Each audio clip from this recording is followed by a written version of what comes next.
Before I begin, I just want to say that the original title for this game is called Xain'd Sleena, but for the remainder of this video, I'm going to be calling it by its North American title, Soul Warrior. Yeah, the name is a little bit generic, but I have to say, it's a better name than Xain'd Sleena, as much as I do appreciate the programmers for coming up with a very creative title. Solar Warrior is a game that is a hybrid between a run-and-gun platformer and a shoot-'em-up.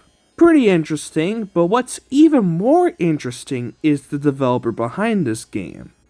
This game was developed by Technos. Yes, that Technos. Technos Japan was a company founded by 3 members of the Dadork crew, Data East. They had a few successes with 2 wrestling games, Mat Mania and Tag Team Wrestling. But one of their first big success was a little game called Nekketsu Koha Kunio-kun, or Hot-Blooded Tough Guy Kunio, released in 1986. The game involves you, Kunio, trying to fight against these thugs who constantly bully and beat up your best friend Hiroshi.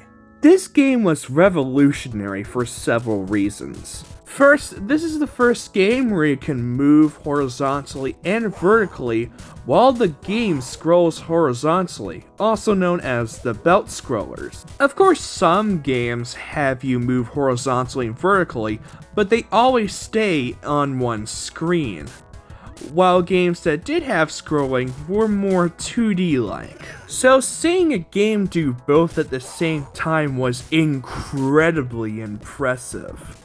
Another thing that makes this game so revolutionary was the fact that it used 3 buttons instead of 2 or 1, which would be the standard for many beat-em-ups for years to come, even if some still used 2. And the way that this game uses the 3-button control layout is very interesting. The left button is used to attack left, the right button is used to attack right, and the middle button makes you jump, which of course isn't nearly as genre-defining as the game being the literal inventor of belt scrollers, but it was used in many of Technos' arcade games to come. Naturally, the game was very positively received and was a big hit for Technos. So, around the same time in September of 1986, Taito licensed the game out to North America and Europe. But for obvious reasons, the game had a pretty big makeover when it was released in the West. The game now has more akin to the style of the 1985 movie The Warriors. The story was also changed to that of you, Mr. K, or Renegade, must defeat a bunch of thugs and gang members to win over the love interest, who doesn't have a name. Of course, aside from the graphical overhaul and the change in terms of story, the game pretty much stays the exact same, being just as good as the original. And naturally, the game became a monster hit in both North America and especially in Europe, where the game was ported to multiple home computer systems by Ocean under the Imagine banner, and they also became monster hits as well. In fact, the game was so successful for Ocean that Taito actually gave them the go-ahead to make 2 home computer exclusive sequels. Target Renegade, where you also play as Mr. K, who has to defeat this mafia boss named Mr. K, murder your brother, and kidnap your girlfriend once again. And Renegade 3, where Mr. K must go back in time and fight various creatures like Anubises, Captain Caveman ripoffs and dinosaurs in one of the most disastrous game sequels ever made. And I'm not kidding, this game is absolutely dire. You really don't want to play this one. And of course, because the game was also so successful in Japan, Kunio-kun became its very own franchise with so many games I could literally go on and on. In North America, we received a few ports for home computers and an NES port, but was mostly overshadowed by a little game called Double Dragon, also developed by Technos, and well, the rest is history. Let's get to the game, I'm so tired of this. And yes, this game was released in North America by a company called Memetron. So that's lovely. You play as Xain'd, the so-called Solar Warrior who you must destroy the Empire's bases. Of course, the Empire being the ones trying to, take over the galaxy and shit. Interesting enough, the original version actually gives you a selection on which planets you want to go. Kinda like in a Mega Man style level selection. But in the North American version, the game was made a little bit more linear by removing it entirely. They also changed the planets from fictional ones to ones in the actual solar system. Anyways, in the order of which you're supposed to do these levels, they are Climalt, also known as Saturn, even though Saturn is in the background for some reason, Lagdo, or Venus, Cleidos, or Jupiter, Coral, or Quarrel, I don't know how it's supposed to be pronounced, or Neptune, and World, which is Mars. And after making the Empire's bases no longer belong to them, you go into the Empire's main base, which you must destroy some core reactor and get the hell out of there. Once you set the enemy up the bomb, you do a little shoot 'em up section, where the first button fires lasers, and your second button shoots this weird spread shot. So yes, we're dealing with a hybrid game here. When you defeat the third level, or the third planet, depending on what version you're playing, the Empire realizes that they have no chance of surviving, so they make their time by sending the mothership to your ass. Which is pretty much a big version of the Master Core from Gradius, which is fucking hilarious. There's also a few other pop culture references in this game. For example, in Jupiter, there are these little sand holes that kind of act like quicksand, as in if you go in them, you're pretty much stuck until you press the jump button repeatedly. If you stay for too long, the little sandworm from Dune will come and eat you. The final planet kinda looks like the Death Star with some changes. Hell, even one of the enemies in the shoot-up section is literally copied from the Starship Enterprise. Graphically, the game looks pretty much what you expect from an arcade game from 1986. Detailed, colorful, and fairly nice looking. Nothing more, nothing less, nothing really special. Just fairly decent. My only main complaint might be because of my default emulator settings, but it seems like they turned up the contrast a little bit, so everything seems to be a bit gray. Here's probably what I think it's supposed to look like. I also turned up the saturation just to make it a little bit nicer looking. Otherwise, the graphics are perfectly fine. The controls are fairly simple. Use the joystick to move left and right, press the first button to jump, and the second button to fire. Pressing the jump button while in midair gives you a little jump boost, which would become the double jump. Doing this is absolutely essential if you want to beat the game, and especially want to avoid some of the more nastier enemies, so you want to abuse this a lot. Pressing down the joystick will let you crouch, while pressing it twice will make you duck. However, unlike when crouching, you gotta press up again if you want to get back to your standing position, which is pretty annoying, and that leads to my second problem. Xain'd jumps like a brick. I know this was a year after the release of Super Mario Bros., but seriously, he jumps literally like a brick. Once you jump in a particular direction, there's no changing course. So once you made a mistake in terms of jumping, you're pretty much screwed.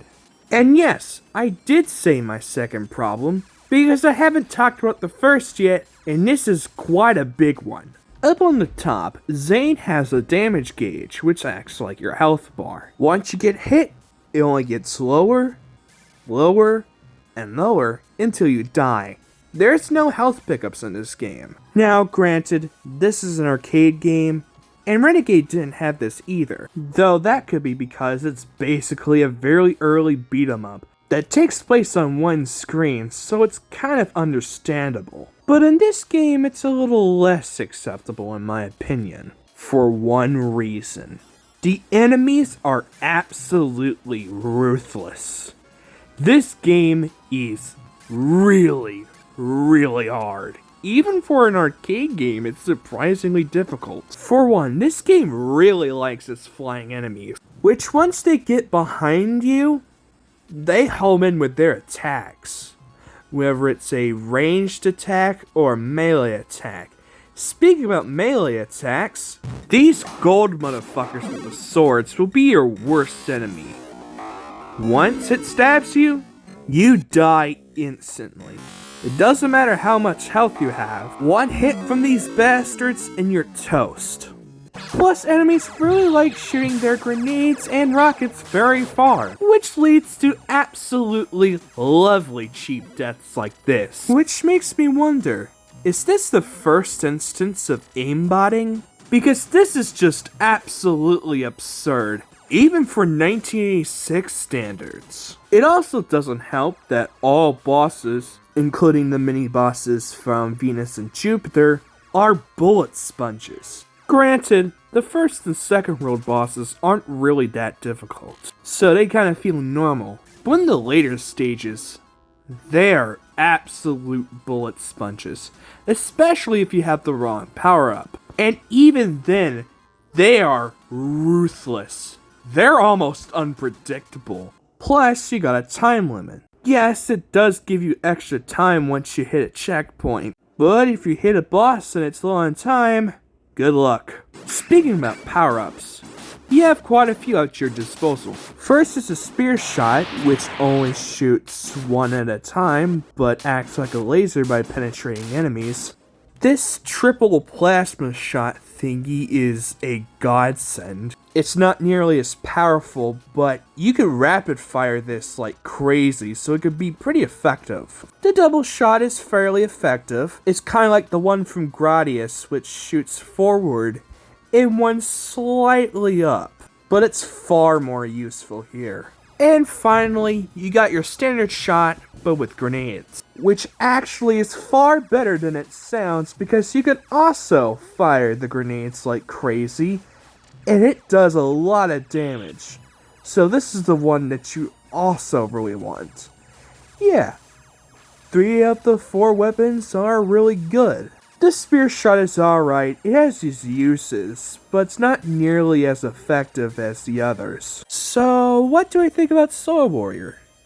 It may not be as strong of a hidden gem than other games, but it's still a really solid game if you could get past some of the game's nasty difficulty. It has quite a bit of creativity, looks good, sounds good, and plays fairly well, if you can get past the stiff controls that this game has. It may not be great, but it's pretty decent. I recommend this one, which is not what I would say for its home computer ports. Even though Soul Warrior went by its Japanese name when it was released in Europe, the home computer ports are all called Soldier of Light, and include this absolutely absurd box art.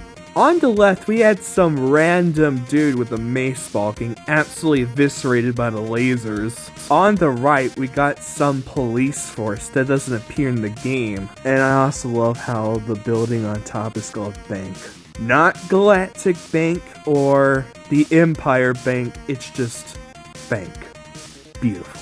And of course we got Xain'd in the center, who is not only incredibly shiny, but also looks incredibly uncomfortable. And judging by his face, it looks like he's desperately holding in as he tries to find the nearest bathroom. Which is quite fitting, because every single home port of this game is terrible. Of course, being the 80s, you can't really make an arcade-accurate port. But wow. These ports are just bottom of the barrel. They all feel like budget games rather than full-priced arcade ports. They just feel low quality. If for some reason you want to play any of these ports, the Spectrum version is the best one. It's monochromatic, so you will barely see anything. The collision detection is terrible, and it's just not very fun to play, but it's playable. It's definitely a lot better than the other versions, I have to say. That's for sure. The MSX version is the exact same as the Speccy version, but at least it uses a bit more color compared to other awful Speccy ports for the MSX. But it's only for the HUD, not for the game. The Amstrad version looks really good, as a screenshot in a magazine, because this version is so slow. It's also extremely unresponsive, and it's just unplayable. It manages to be even slower than the MSX version. Like, how do you do that? That is an accomplishment I have never seen before, or even ever again. Also, the asteroids look like star crunches. Unfortunately, the C64 version, while looking pretty decently and sounding really, really great, just plays poorly. The shooter sections play alright. Nothing really great, but they aren't bad. The platforming sections, on the other hand, are just broken. You feel a bit floatier this time, and the enemies really like homing onto you. You could definitely tell that this game was rushed to market. And this isn't some sort of compliment. I'm not joking. There was originally a completely different version that would have been a little bit more faithful to the arcade version, but because the Edge, also known as Softtech, who owned the Ace label, didn't like paying its programmers, the creator of the demo, Carl Coffrey, left, and that version ended up getting abandoned. So they ended up hiring Ian and Mick of Reptilia Designs, as well as Rob Whitaker, to make this conversion in an absurdly short amount of time. And the best part, not only was the graphics made worse by someone who worked at Softtech, but they didn't bother paying any of the developers after the game was released. At least the music done by Jaron Tell and Charles Deanan, aka the Maniacs of Noise, is really good. And somehow, it's not the worst version. That happens to go to the 16-bit versions. And wow, they are truly pieces of art. This is an example of what Atari ST and Amiga owners had to deal with when it comes to absolutely terrible conversions of arcade games. It is so bad I had to use cheats, because I can't even get past the first level. I also did it for the C64 version for the same reason, but at least I was able to do it once without cheating. Just once. But on the Amiga, the enemy AI are like magnets. They constantly want to follow you around and shoot you like crazy. They never leave you alone. Just look at these flying enemies wanting to give me hugs of doom. Look at this. Look at this.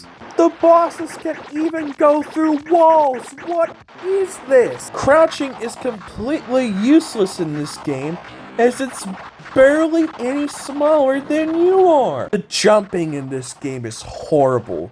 You jump at your arc, but go down in a straight line. You can't even land properly in this game. Fucking amazing, you can even get stuck on floors. That's just awesome. Oh, by the way, this game was full price when it was released. I also forgot to mention that all of these ports only contain 3 planets.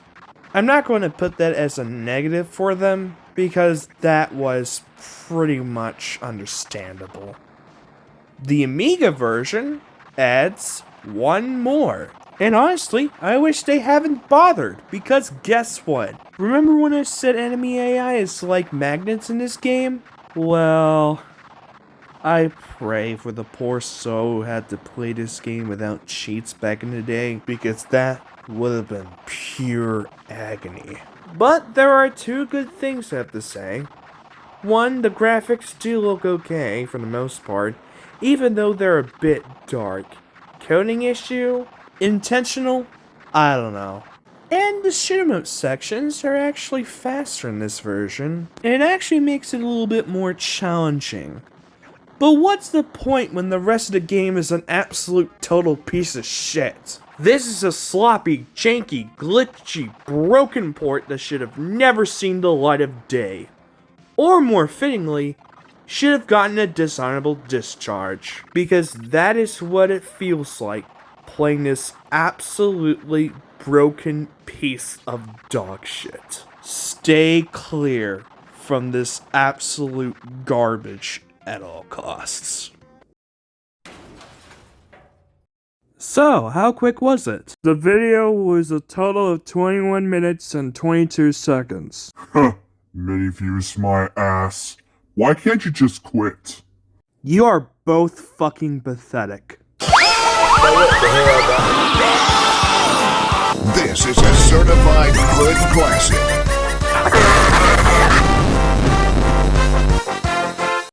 I seen him talking to Caboose by the front door.